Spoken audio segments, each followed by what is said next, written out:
What's going on, guys? This is Carl, the Racerred channel. I'm dropping in the foothills near Emmett, Idaho. I just saw a dirt biker on the street doing a wheelie. Oftentimes you'll see people target practicing on both sides of the road here. All kinds of freedom going on here. This is what freedom is all about. Some may say that it's not safe. And I say that freedom is inherently unsafe. Those who would sacrifice their freedom for safety deserve neither freedom or safety. And I can't remember who said that. But anyways, it's 100% true that freedom is unsafe. That's what you have to understand about it. And these rural areas like this, you'll see a lot of people riding dirt bikes around and shooting guns. And what I like to do here is bring the truck out and shoot squirrels. There's all kinds of freedom here that most people don't ever experience, and so they never miss it.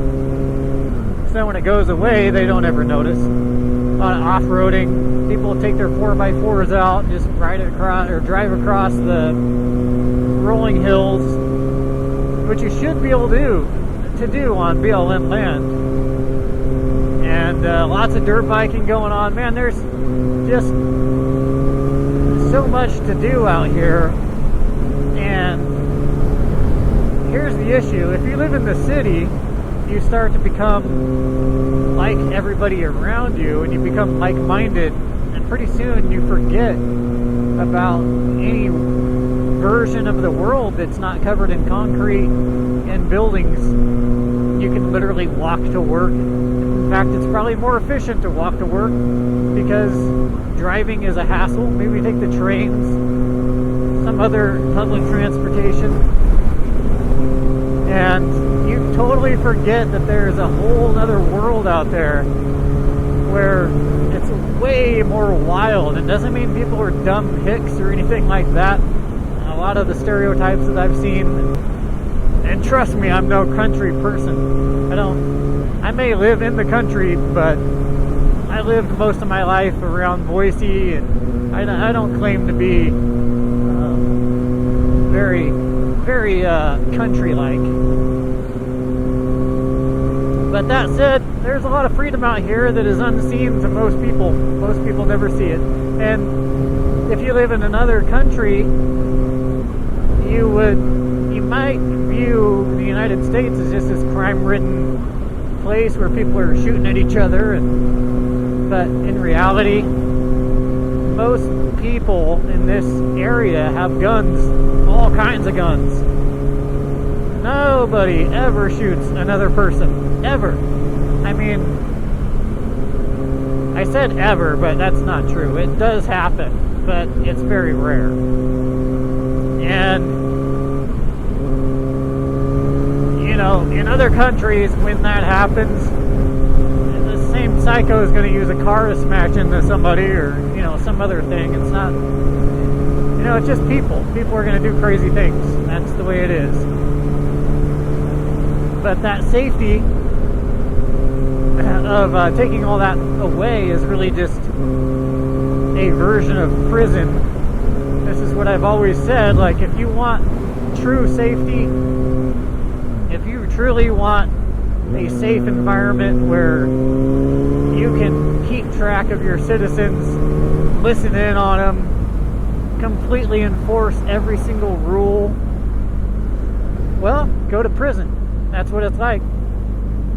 That's a fine example of a safe society, completely looked over by the government, by your overlords. If you want that kind of life, then you're going to have to go to prison. So, anyways, anybody who wants to outlaw guns or to outlaw the free travel as you would please across the United States, anyone who wants to outlaw just about anything, whether it's voting or freedom of speech, any of that stuff.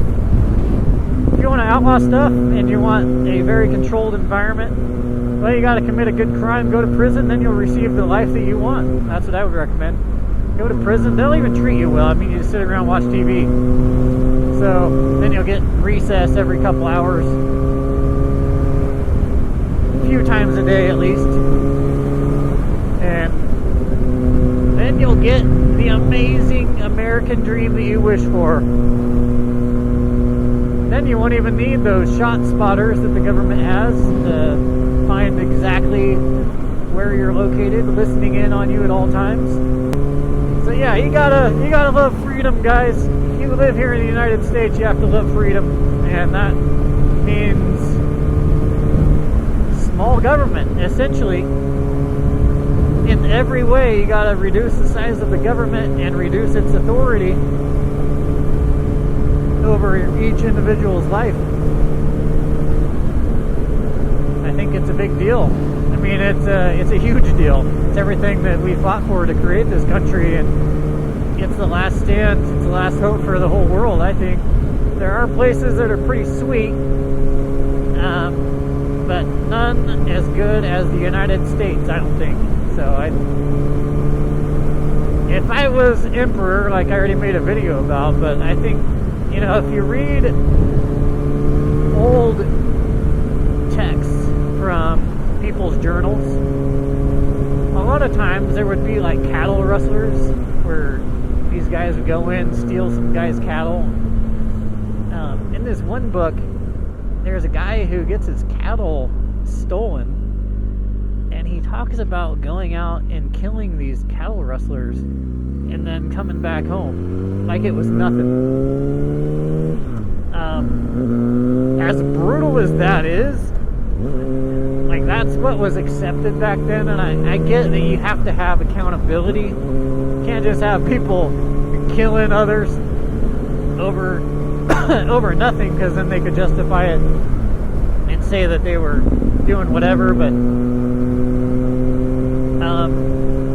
I don't know, just that seems like a good rule of law to me, to have a little bit more vigilante justice, to have a little bit more freedom to protect yourself and to protect those around you, and to be secure in your property, to protect your own honor.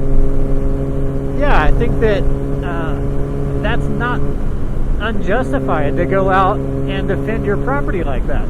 I think that there should be a law that would protect Americans from any repercussion from doing something like that. Somebody steals your car and it's got an air tag on it, and you go and shoot the guy. I mean, justified in the world of Emperor Carl, I would say. I don't think we would have thieves just robbing people, especially violently, if there was repercussion as severe as that. Anyways, guys, that was a happy ending to a beautiful topic, and now I'm in New Plymouth, Idaho. Catch you on the next video. Peace.